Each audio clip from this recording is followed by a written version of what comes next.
This is the residential contract of sale.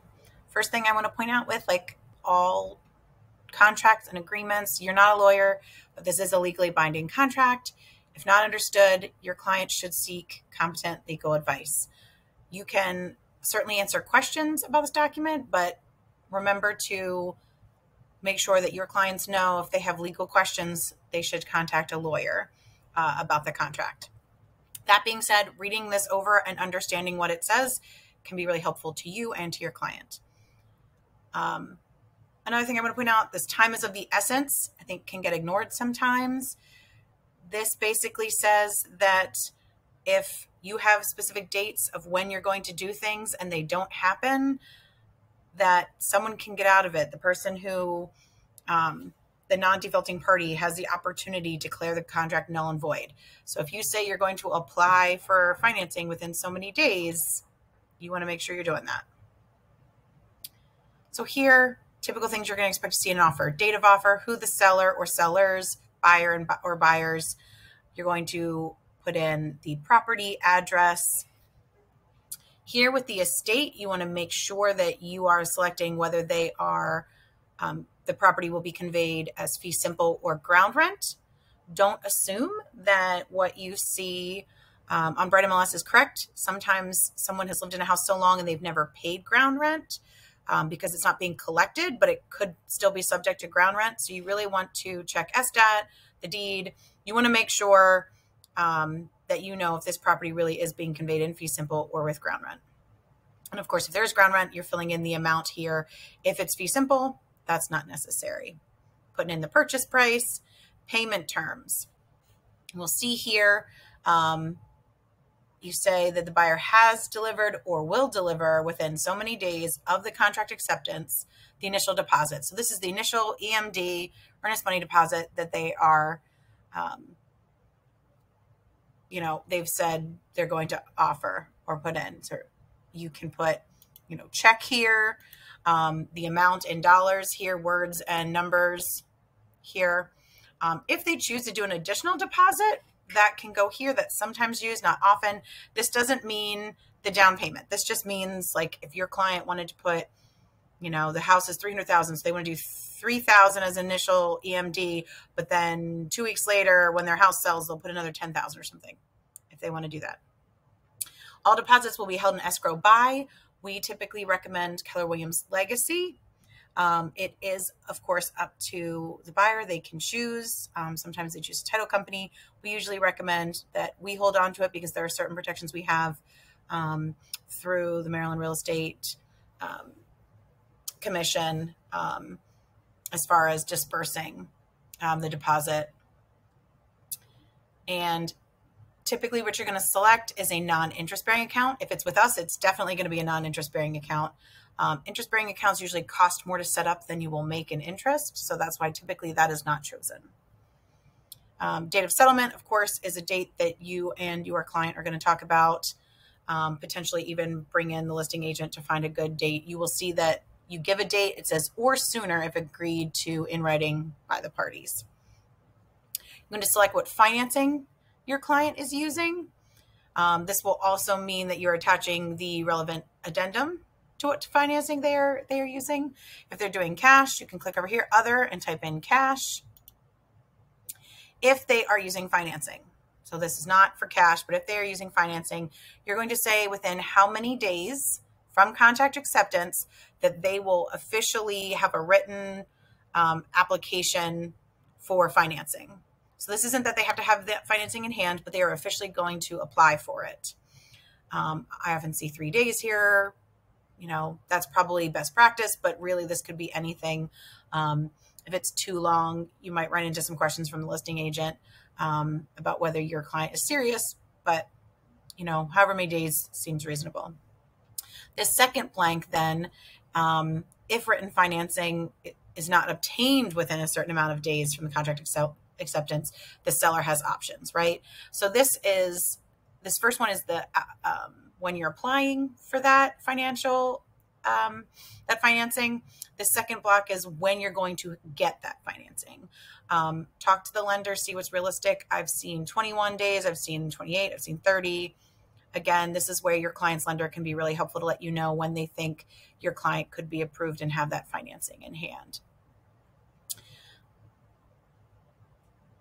Here, another important section is home and environmental inspection.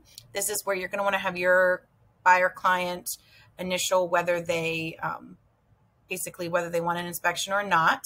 This could be whether they're choosing to do inspections or as is. So when you see this in the envelope, there will be initial blocks on these, and they will not be required. So if you know that they definitely want an inspection, I would say when there's an initial block in the envelope, make that required and remove the one for declined. Inclusions, exclusions.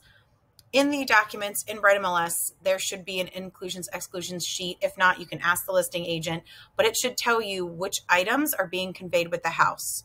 Sometimes somebody really likes the refrigerator or dishwasher, I don't know, and they want to take it with them, and so maybe it's not being conveyed with the house.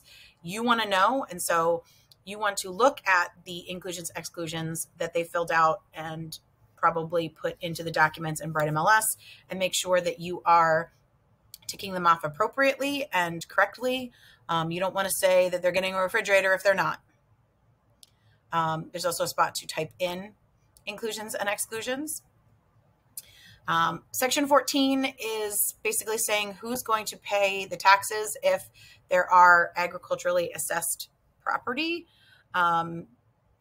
You can choose to say that the buyer's going to pay all of them, the seller's going to pay all of them, they're going to split them. Not every property is going to be agriculturally assessed. So if your property that you're working with in this transaction is not, you could leave it blank. I personally prefer to put NA for not applicable. Same thing with Forest Conservation and Management Program. Again, who's going to pay the taxes? Is it the buyer or the seller? Are they going to split it, or is it not applicable in this situation? There are going to be a few sections in the residential contract of sale where they just want to make sure that the buyer read something. This is one of those sections based on lead-based paint. So this home could be a brand new build, so definitely constructed way past 1978. This is still a section that every buyer needs to initial. And so there'll be an initial block that shows up when you put this into the envelope. There are also a number of paragraphs beyond that will require it, as you can see here. Notice of disclosed deferred water and sewer. 18, this is where you can indicate which addenda you are including along with the residential contract of sale.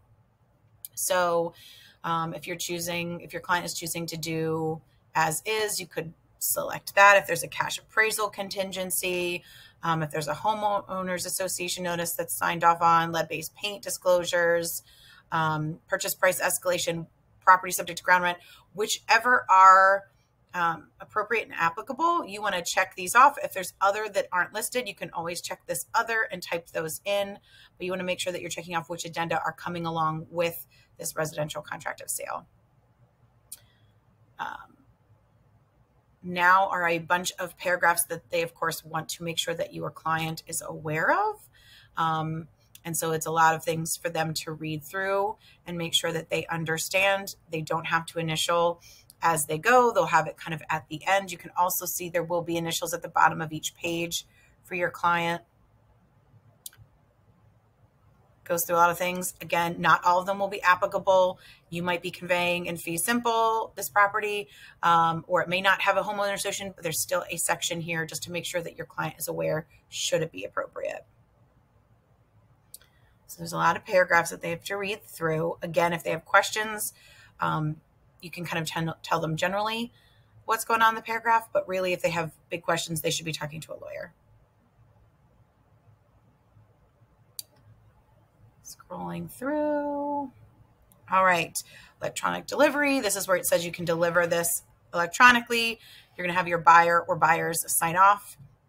The date of contract acceptance should be filled in when the seller signs it. But if you get this back, your client, the buyer has signed it, the sellers have signed it, and there isn't a date of contract acceptance, you want to fill that in because every date in this agreement counts days from this date. So you want to make sure there's a date in here. If they're first-time home buyers, of course, you're going to check this right here. And then if we scroll down, page 11 is for informational purposes. So the buyer's name, seller's name, the listing brokerage. This is the person working with the listing or the seller. Their information. This should be on Bright MLS. So if you haven't seen it, go back and check. Should be there, or you can reach out to the listing agent to get it. Of course, you're saying that this person's a listing broker and seller agent. Selling brokerage would be you working with the buyer. And so Keller Williams Legacy, the broker of record's name, their license number, which you can find by looking up through DLLR, or you can see on our resource page. Broker's name and license number is there. Your name would be the sales associate, the office address and phone number, of course, your cell phone number, email, and then how you are representing. So if you are working with the buyer, you're going to click here. If you do not have a signed buyer, tenant, agency agreement, then you are the sub-agent. So make sure that you have that agreement signed so you can be the buyer agent.